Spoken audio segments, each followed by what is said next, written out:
If you've seen many of my other videos, you'll know that most of my finished paintings are done in the studio working from photographs. Throughout my career as an illustrator, I've worked indoors without models or props, and I've done my job with some combination of imagination and reference pictures. In my role as an easel painter, I've used many of these same methods. I've worked from drugstore prints, projected slides, used slide viewers, and had professional blow-ups made. But for many years now, I've done what many of you are doing right now, looking at the screen of a computer or another electronic device. Some of the advantages of this are obvious. You have an image that's bright, day or night, and if you want to look closely at just a portion of the reference picture, you don't have to change your viewing distance, you can just zoom in. But there are other advantages to looking at a computer screen that come included with almost every image viewing application.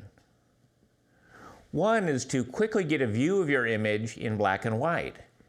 If you're trying to paint realistically, getting the values of the subject, the light and the dark, is much more important to your success than capturing particular hues, that is the colors, red, blue, green, whatever. When I'm laying out a painting, I'll almost always start with the scene's light and dark pattern and just ignore color altogether.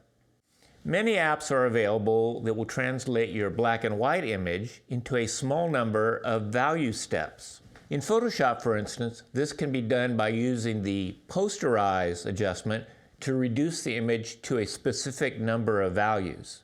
I often use 2 or 3 values. But even if you don't have this feature available, you can still temporarily adjust the exposure levels of your photo to see where the brightest brights and the darkest darks are.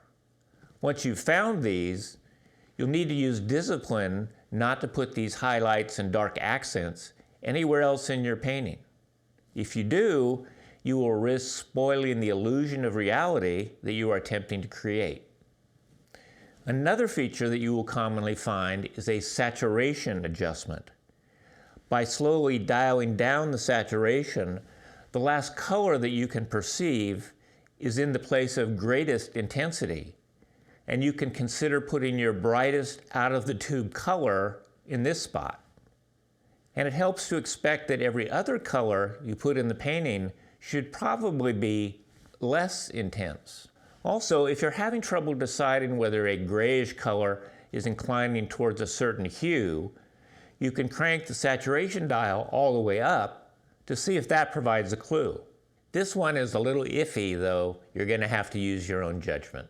Finally, if you're having trouble seeing the color and value shapes, rather than just putting edges around known objects, try this. Turn both your painting and your reference image upside down.